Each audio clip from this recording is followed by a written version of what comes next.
mes cerisettes, j'espère que vous allez bien aujourd'hui, j'espère que vous préparez bien à Noël. Aujourd'hui je voulais faire une vidéo un petit peu particulière parce que on perd un petit peu le sens de Noël, on oublie finalement ce que c'est, pourquoi on fait ça. Et je pense que si on met à part la tradition chrétienne catholique qui est à l'origine même de ça, je pense que c'est quelque chose qu'on peut tous avoir à l'intérieur de nous, c'est un état d'esprit, c'est quelque chose qu'on peut ressentir et auquel on peut se préparer. C'est pour ça que j'ai fait une sorte de calendrier de l'Avent finalement pour 24 petites choses qu'on peut faire avant Noël, qu'on peut faire avec sa famille, avec ses enfants ou qu'on peut faire soi-même.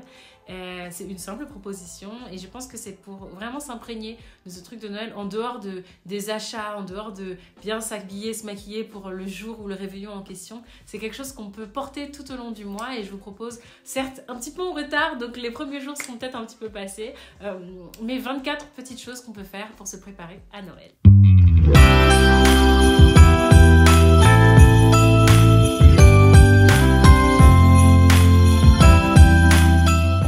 Incontestablement, le premier, c'est décorer le sapin. Ça peut être un moment qu'on peut faire en famille ou qu'on peut faire le soir, toute seule ou tout seul.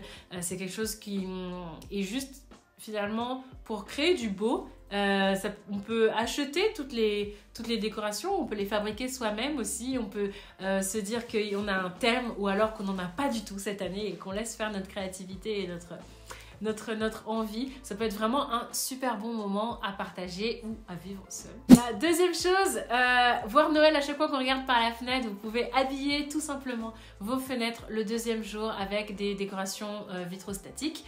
Je vous en ai parlé dans la précédente vidéo, mais je vous remets le lien de pouvoir mettre des petits flocons de neige sur les vitres. Je vous assure que ça rajoute du beau et ça fait du bon au cœur, ça fait du bien franchement.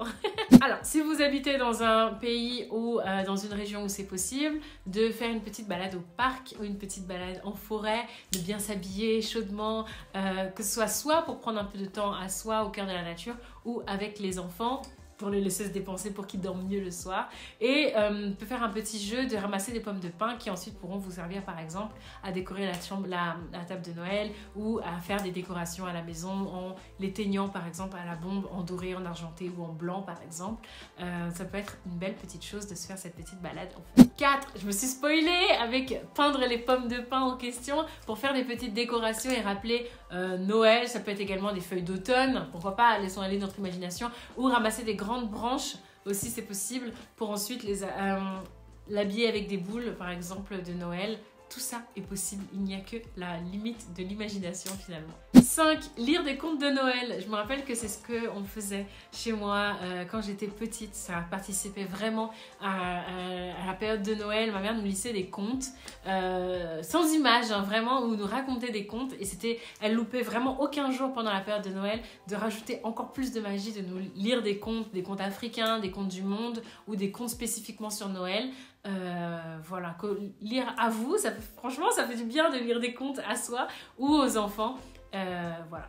6. Vous pouvez créer une ambiance musicale de Noël. Vous pouvez donc créer une playlist de Noël ou tout simplement écouter la mienne. Ça y est, je me mets à faire des playlists. Vous avez été un certain nombre à me demander de publier du coup mes playlists, que ce soit de jazz ou autre, finalement ce que j'écoute. Donc je vous ai créé, donc vous pouvez y accéder en barre d'infos. Je vous ai créé donc une playlist de Noël. De jazz. Finalement, c'est la playlist que j'écoute le plus chez moi en ce moment. Elle tourne en permanence et moi, ça me fait trop plaisir. Donc, vous pouvez la trouver du coup là en barre d'infos et créer une ambiance musicale de Noël qui chante un petit peu des chants de Noël ou des musiques qu'on entend partout, genre Mariah Carey, Michael Bublé, etc. qui font plaisir mais qui finalement à la longue peuvent lasser. Là, avec du jazz, au moins, vous n'avez pas ce problème. 7. Vous pouvez faire des sablés de Noël. L'année dernière, on en avait fait avec Baby Cerise, elle avait adoré. Il suffit tout simplement de faire de la pâte à sabler ou d'en acheter. Personne ne va juger personne ici. Et d'acheter ensuite des petits emporte-pièces en forme de Noël. Nous, on en a acheté 3, un sapin, un bonhomme de neige et un flocon de neige, je crois. Et il n'en faut pas beaucoup plus. Et ensuite, vous pouvez faire des petits gâteaux de Noël à l'infini. Franchement, ça se mange comme ça. Et c'est pas à la période de Noël qu'on va commencer à parler ni jamais d'ailleurs, de surveiller sa ligne de régime et compagnie. C'est le moment de se faire plaisir. 8.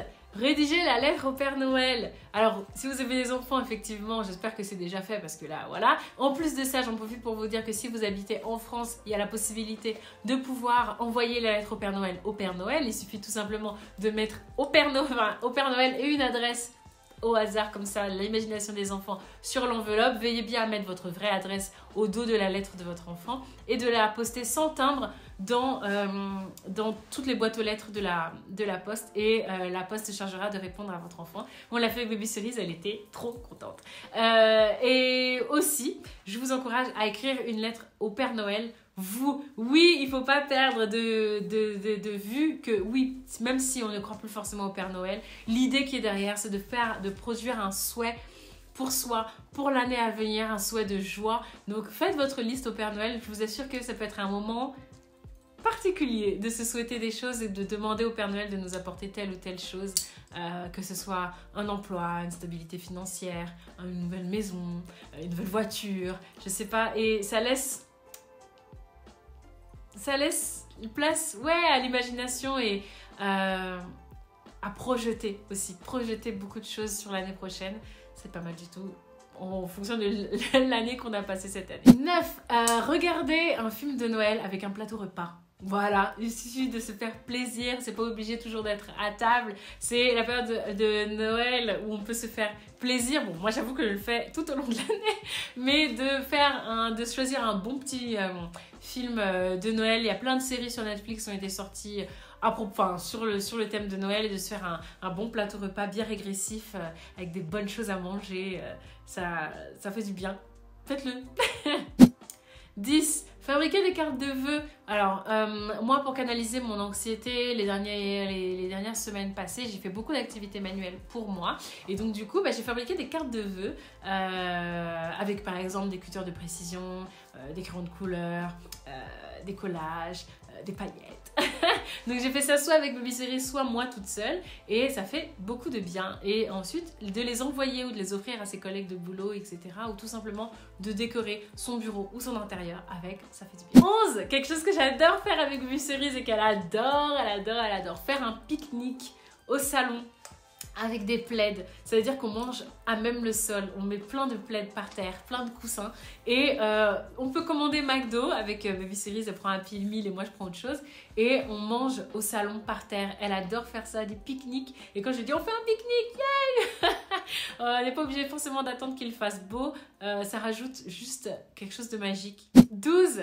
Sortir en ville, si possible, avec toutes les mesures de sécurité liées au Covid, pour admirer les décorations de Noël. Souvent, dans les villes, il est mis en place des petites décorations de Noël. À Paris ou dans les grandes villes également, les magasins font les vitrines de Noël, et ça peut être un beau moment de pouvoir se réconcilier avec la magie de Noël et ces petites vitrines qu'on admirait quand on était petit, si le pays dans lequel vous vivez font ça, ou la ville dans laquelle vous êtes le fait. 13. Appeler 3 personnes dont ça fait longtemps qu'on n'a pas pris de nouvelles. Ça veut pas dire qu'on est en mauvais termes, hein, mais ça fait longtemps qu'on n'a pas eu de ces nouvelles de telle personne. Et ben appelez-les, c'est le moment. C'est le moment. 14. Faire un dîner à l'envers. Nous aussi on adore faire ça.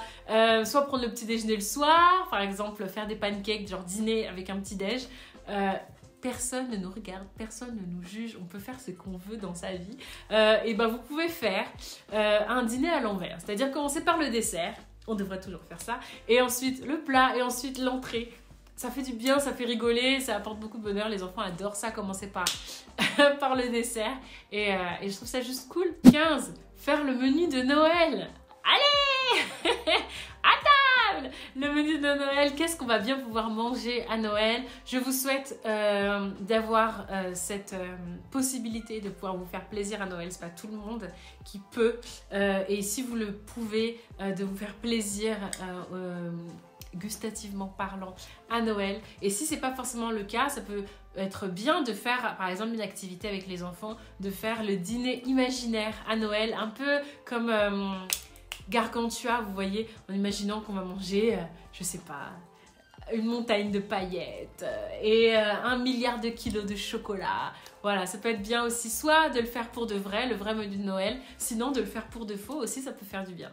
16, là c'est un moment à vous toute seule, le pampering, c'est-à-dire se faire plaisir, se accorder une soirée bien à vous, ou une matinée, ça dépend, hein, vous faites comme vous voulez, où vous prenez soin de vous, prenez soin de votre corps, vous pouvez faire de l'automassage, ou prendre soin de votre peau, faire une petite séance de soins de peau, etc. Vraiment faire un petit... Vous voyez ? Prendre soin de soi physiquement. 17, faire un massage, se faire un massage. Moi j'aime bien aller dans des salons de massage pour faire masser quand je suis trop tendue. Et je vous encourage là pendant cette période, en plus les salons de massage, les salons esthétiques, etc. ont beaucoup souffert de la crise du Covid et du confinement, etc. Donc de pouvoir booker dans des salons de massage pour vous faire masser, pour pouvoir vous détendre. Et pour certaines personnes, la période de Noël est une vraie source de stress, une vraie source de tension. Et donc de pouvoir se relaxer un petit peu avant la période des fêtes, c'est une bonne idée. 18, aller faire ses ongles. Moi, je les ai déjà faits, ils sont rouges. Mais effectivement, si vous n'avez pas l'habitude de faire de la manucure, aucun problème. Simplement de pouvoir aller booker peut-être une manucure pour prendre soin des ongles et poser un petit vernis, un vernis simple ou un vernis semi-permanent pour passer les fêtes. Mais seulement s'accorder ce petit moment pour apporter un petit peu de couleur au bout des ongles si c'est quelque chose que vous aimez, si c'est quelque chose que vous n'aimez pas. Vous passez. Du coup, je vous recommande, moi, le salon où je le fais. Je vous mets le lien direct pour pouvoir booker. C'est Scarlett Manucure. J'ai fait mes ongles là-bas depuis 6 ans et je vous encourage du coup à pouvoir aller faire votre petite réservation d'ongles directement sur le site avant les fêtes. 19, faire du tri. Je sais qu'il n'y a pas beaucoup de personnes qui aiment ça. Moi, j'adore faire du tri, donc c'est vraiment le bon moment de pouvoir faire du tri, de pouvoir soit vendre sur Vinted, soit pouvoir offrir à des associations caritatives s'il y a beaucoup trop de choses chez vous. C'est le moment de pouvoir rationaliser, de se dire ça j'en ai trop, ça j'en ai trop, ça j'en ai plus besoin et voilà, ça peut être le moment, le 19e jour, de faire du tri. 20, vous pouvez allumer des bougies de Noël. Normalement vous l'avez fait pendant tout le mois, mais je vous encourage à pouvoir créer cette ambiance olfactive de Noël en allumant des bougies un petit peu partout en toute sécurité à la maison. Je vous recommande les bougies Ava and May qui sont des bougies véganes du coup, mais qui ont beaucoup de senteurs en rapport avec Noël, bois de santal, cannelle, et pas que, hein, mais de pouvoir voilà, créer cette petite ambiance en plus le soir. Petit verre de vin, petite tisane, petit vin chaud peut-être. Allumez toutes vos bougies, je vous assure que là vous kifferez. Le 21, c'est peut-être le plus dur. Mais qui peut vous apporter aussi beaucoup de bien finalement, c'est de reprendre contact avec une personne avec laquelle on est fâché. Souvent les torts sont partagés et de pouvoir faire ce pas là avant Noël, de faire ce pas vers l'autre, se dire y aller pour comprendre les torts, peut-être casser un petit peu ce cycle finalement de rancœur, de vous faire le premier pas. Finalement vous déjà de 1 ça vous honore, ça vous apporte quelque chose vraiment en tant que personne, et faites-le genre dans l'esprit de Noël, de se dire ouais cette année elle était quand même merdique, mais oui on est fâché, mais peut-être que c'est peut-être le moment de reparler la tête froide. 22, faire la liste de 10 belles choses qui nous sont arrivées cette année. J'ai fait une vidéo où je vous parlais de 30 choses que j'avais pu réaliser, et je vous encourage à faire la liste de 10 choses de bien qui vous sont arrivées cette année. Il y en a eu, même si ça a été une année très dure, très difficile, il y a eu quand même des belles choses. Ou alors de faire la liste de 10 choses dont vous êtes reconnaissant. Ça peut être une bonne idée, pourquoi pas. Le 23, le petit retour en enfance qui fait du bien. On a tous fait ça, je pense, sinon ne me laissez pas toute seule. De faire des cabanes. Moi, j'adorais faire des cabanes quand j'étais petite.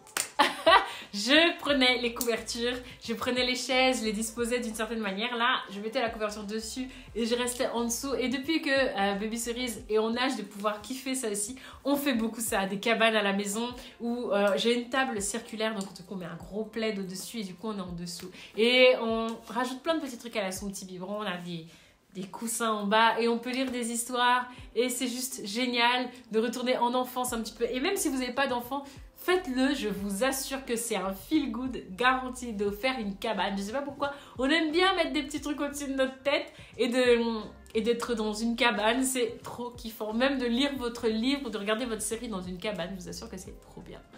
Et enfin le 24, que vous soyez seul ou avec vos proches, de trinquer, que ce soit trinquer avec vous-même ou de trinquer avec la famille, sur l'année écoulée, sur comment c'était depuis l'année dernière, le Noël dernier, juste trinquer, de se dire yay, allez, à l'année prochaine. Je pense que c'est ça pour moi l'esprit de Noël, de faire un condensé de bonne humeur, de sourire, un condensé de paix dans le cœur pendant ce mois-ci. C'est aussi ça Noël et j'espère vous avoir un petit peu donné des petites idées pour vous, ne serait-ce d'en faire qu'une ou deux, ça fait du bien. Et voilà, c'est tout pour moi les cerisettes. J'espère que cette vidéo vous a plu. N'hésitez pas à me laisser des commentaires, à vous abonner, à repartager la vidéo autour de vous. J'espère que ce mois de décembre se passe bien, que quand même vous souriez au quotidien, que c'est pas trop difficile. Je sais que c'est une période qui peut ne pas être facile. J'espère qu'avec mes vidéos, je peux vous apporter un petit peu de ce bonheur. Voilà, je vous fais des très très gros bisous. Et à très vite pour une nouvelle vidéo et joyeux Noël en avance.